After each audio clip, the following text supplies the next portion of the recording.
দুপুরবেলায় বেরিয়ে গেছি হাতে একটা গিফট নিয়ে সাধের অনুষ্ঠানে যাওয়ার জন্য। অনুষ্ঠানটা ছিল বাড়ির পাশেই।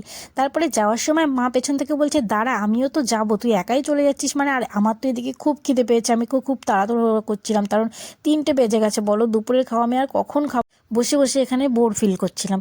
তারপরে ও বাবা সাধের বাড়িতে এসছি, এসে এখানে দেখছি যার যার অনুষ্ঠানে এসেছি তাকে খুঁজেই পাচ্ছি না, তাকে খুঁজে খুঁজে পেলাম। তারপরে তার হাতে গিফটটা এখানে দিয়ে দিলাম। যেহেতু আমার অনেক খিদে পেয়েছে তার জন্য আমি খাওয়ার জন্য ছটফট করছিলাম, আর এদিকে দেখি রান্নাই হয়নি এখনও। তারপরে রাস্তায় এসে কতক্ষণ দাঁড়িয়েছিলাম, দাঁড়িয়ে থাকার পরে অবশেষে আমাদেরকে খেতে ডাকলো, তারপরে গিয়ে খেতে বসলাম। তারপরে গরম গরম কতগুলো সাদা ভাত দিয়ে গেল।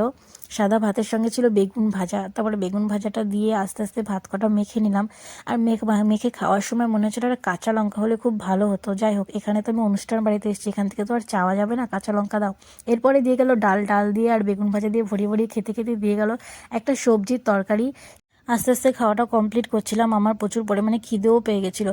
এরপরে দিয়ে গেল মাছের ঝোল, আর মাছের ঝোলটা দেখেছো কেমন লাল লাল তেল তেল হয়েছে। লাল লাল তরকারি খেতে না আমার খুব ভয় লাগে, আমি না বেশি একটা ঝাল খেতে পছন্দ করি না। তারপরে মাছের ঝোলটা দিয়ে মুখে ভাতটা দিয়েই দেখি বাবা যেটা ভেবেছি সেটাই, এত ঝাল হয়েছে আমি একবারের বেশি দুবার আর মুখে দিতে পারছি না। এরপরে মাছটা কোনো রকম খেলাম। তারপরে দিয়ে গেল চাটনি, চাটনি থেকে কাজু বাদামটা বেছে বেছে খেলাম। আর দিয়ে গেল পাঁপড়, যেটা খেতে আমার খুব ভালো লাগে। আমি ওকে বললাম যে আমাকে দুটো দিয়ে, আমাকে দুটোই দিয়ে গেছিলো। তারপরে পাঁপড় দুটো খেয়ে এখানে দিয়ে গেলো পায়েস, আর পায়েসটা খেতে না দারুণ ছিল। এমনিতে আমি মিষ্টি জিনিস খুব পছন্দ করি, আর পায়েসটা সত্যি খুব ভালোও হয়েছে। তাই পায়েসটা আমি অনেক সময় নিয়ে আস্তে আস্তে টেস্ট করে খাচ্ছিলাম।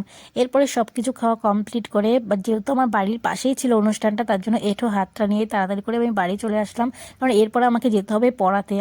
আর এর জন্যই আমি খুব তাড়াহুড়ো করছিলাম। ভিডিওটা এটুকুই থাকলো, তোমাদের কেমন লাগলো আমাকে অবশ্যই জানিও। ভালো লাগলে লাইক কমেন্ট সাবস্ক্রাইব করে